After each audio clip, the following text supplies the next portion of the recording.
एकले आबोले बब्बाल भएपछि hello everyone welcome back to my channel I hope तपाईहरु सन्चै आरामै हुनुहुन्छ होला म पनि एकदम सन्चै आरामै छु साथीहरु सो आज पनि म तपाईहरु समक्ष चाहिँ न्यू डे न्यू भ्लगको साथमा उपस्थित भइसकेको छु आजको भ्लग कस्तो रहेको छ भन्ने कुरा तपाईहरुले माथिको थम्बनेल हाइलाइट्स र टाइटलबाट थाहा पाएर आइसक्नुभयो सो आज पनि म लगभग बिहानको 6:30 बजे नै भिडियो स्टार्ट गरिरहेको छु भर्खर उठेर मुखहरु धोएर पुरा फ्रेश भइसकेको छु नुहाएर फ्रेश भइसकेको छु सो त्यही हो हेर्दै गर्नु छोरो ट्याक्क बिहान बिहानै दही र चिउरा हो छोरो हो हो मिठो छ हो ल हाम्रो तरकारी आज यहाँ यो भइहाल्यो सही चिया खानु पर्छ अब दुध खै ओहो खै त दुध सिध्याउ ए मलाई खै त ए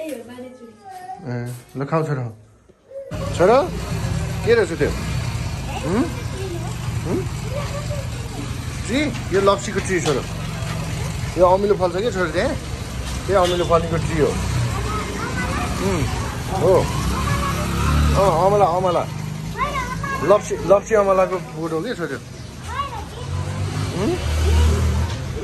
अहिले फले छैन नि फल्नै बाँकी छ छोरी यो ट्रीमा फले त लप्सी यो खै के को हो त्यो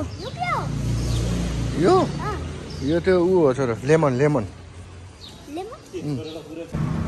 छोरो पुरै अब बन्द रहेछ अब के अन्त छोरो बन्द रहेछ के अनि हेयर काट्ने ठाउँमै बन्द रहेछ कि सैलुन बन्द रहेछ के अनि भन्नु सैलुन नै हेयर काट्ने ठाउँ नै बन्द रहेछ के अनि भन्नु र के अनि भन्नु छोरो बसेर भयो न कति दिन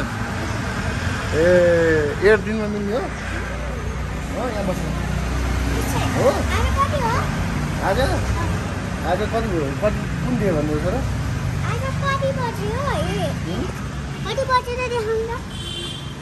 कति बजे भन्दा त अहिले चाहिँ बिहानको 7:30 बजे छ र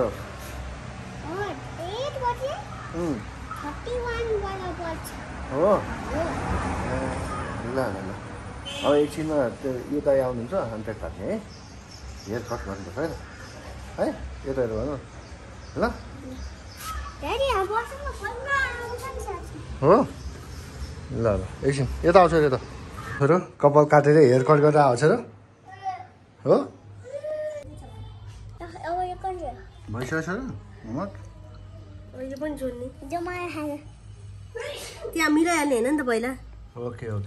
मिलेछ नि